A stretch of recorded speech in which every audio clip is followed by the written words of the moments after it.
Hi Ray, one more quick change.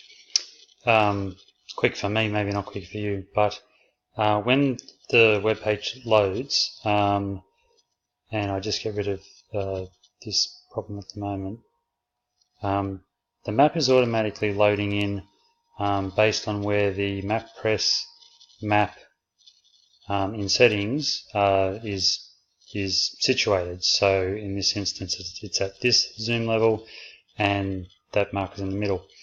And while I could in MapPress settings set it up so that the map would be pretty much in the center, say like that, in MapPress settings, depending on the device, sometimes like if I load it here, the Australia might be down a little bit. On a different device it might be up a little bit.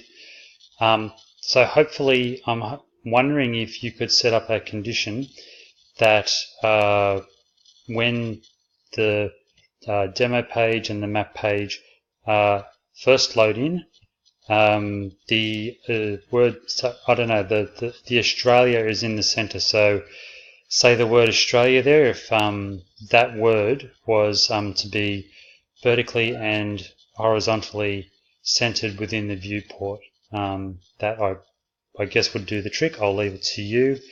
If that can happen, then happy for you to go ahead and do that. If there's any reason that that can't happen, just let me know. Great. Thanks, Ray. Cheers.